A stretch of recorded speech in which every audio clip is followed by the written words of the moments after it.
Hi and a very warm welcome. My name is Ian Mack. And so, what is The Merchant of Venice, the Shakespearean play? What's it all about? Stay with me. I will ensure you know the basic story, the key characters, what happens in each of the acts. I will add in some infographics and any useful information, and we're going to achieve this in 8 minutes or so. So, if you're ready, let's get started. The Merchant of Venice is a 5-act play by William Shakespeare. It was written around about 1596 to 1598, and it was published in 1600. The Merchant of Venice, it combines comedy, romance and drama, yet it contains strong tragic and ethical undertones. Although it's classified as a comedy, the play is often considered a problem play due to its serious themes. It was first performed by the Lord Chamberlain's men in London in 1600.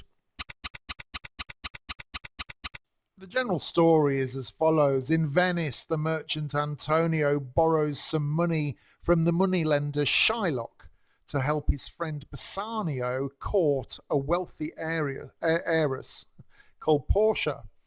They agree to a strange bond. If Antonio cannot repay the loan on time, Shylock, the moneylender, can claim a pound of his flesh. Bassanio wins Portia's hand by solving her father's riddle with the correct choice of casket. Meanwhile then, Antonio's ships are reported lost. He cannot repay the debt. Shylock demands his pound of flesh in court as he would. Disguised as a lawyer, Portia argues that Shylock may take the flesh but not spill blood, which is of course an impossible condition. Shylock loses his case and much of his fortune. Antonio's ships are later found safe, and the play ends with marriages, reconciliation and relief. Although I have to say that Shylock's fate itself remains tragic. There are 9 key characters I think worth highlighting in The Merchant of Venice. Let's begin with Antonio, the Merchant of Venice himself, kind and loyal but melancholic and willing to risk himself for others. We've got Shylock, of course, the money lender, clever and bitter but both villain and victim. Bassanio is Antonio's close friend. He borrows money to woo Portia and eventually marries her. And Portia is the wealthy heiress, intelligent and witty. And she disguises herself, of course, as a lawyer. We've got Gratiano, a lively, talkative friend of Bassanio, later marries Nerissa. And Nerissa is Portia's waiting woman and confidant. We've got Jessica, Shylock's daughter. She elopes with Lorenzo, and Lorenzo is a Christian and a friend of Bassanio. And finally, we've got the Duke of Venice, a ruler who presides over Antonio's trial.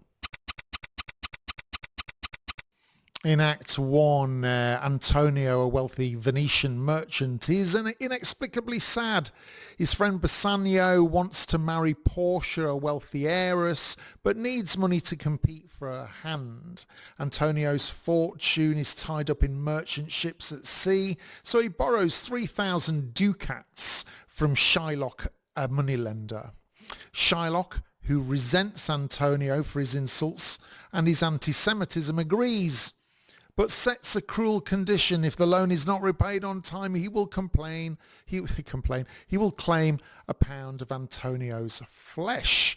Antonio signs the bond, confident that his ships will return on time. In Act 2, in Portia's estate in Belmont, suitors attempt to win her by choosing between 3 caskets, gold, silver or lead, as directed by her father's will. Many fail. Meanwhile, Shylock's daughter Jessica elopes with Lorenzo, a Christian, stealing her father's money and jewels. Shylock is furious and vows revenge. Bassanio arrives in Belmont and chooses the lead casket, winning Portia's hand. Gratiano, Bassanio's friend, falls for Portia's maid Nerissa. They plan a double wedding. In Act 3, Antonio's ships are reported lost at sea, making it impossible for him to repay the loan. Shylock, of course, insists on his bond, and he brings the case to court, demanding the pound of flesh. His grief over Jessica, his daughter's betrayal, hardens his resolve. Meanwhile, Bassanio learns of Antonio's peril and rushes back to Venice, leaving Portia behind. She quietly plans to follow him, disguised. The tension builds as Shylock refuses all offers of payment. He wants vengeance, not money. This is the big one. The courtroom, dramatic courtroom scene, a bit like A Few Good Men. Shylock refuses monetary compensation and demands his pound of flesh. The Duke presides and a young lawyer arrives, and of course that's Portia in disguise. She argues cleverly that Shylock can take the flesh but not spill a drop of blood. Since that's impossible, the bond is void. Shylock is stripped of his wealth and forced to convert to Christianity.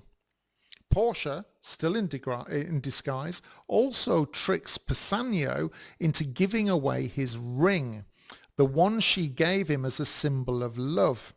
After the trial, Portia and Nerissa return to Belmont before their husbands. In the final act, back in Belmont, Bassanio and Gratiano return, unaware of the deception. Portia and Nerissa tease them over the missing rings, eventually revealing their disguises and the truth about the courtroom rescue. News arrives that Antonio's lost ships have in fact returned safely, restoring his wealth. The play ends on a joyful note with marriages confirmed, fortunes restored, and justice somewhat harshly served. Though, I have to say, questions linger about mercy, prejudice, and the fate of Shylock, something that people have been discussing now for centuries. A few points to note about the play The Merchant of Venice. The play explores key themes: mercy versus justice, prejudice, friendship, and the power of law and of love. The character of Shylock, though portrayed with the era's biases, remains one of Shakespeare's most complex and controversial figures. Despite romantic and comic elements, the play challenges audiences with its moral ambiguity and its emotional intensity. And that remains true to this day. This superb Shakespearean play really does bring out the best in actors. Please go and see it at a theatre near you when you can. Thanks so much, of course, for your time. I hope this has helped to get you started with this play. And don't forget, share any additional information you've got about this play with other viewers to help build the arts community. I look forward to meeting you again in the next one. And until then, my name's Ian Mack. And remember, time is knowledge.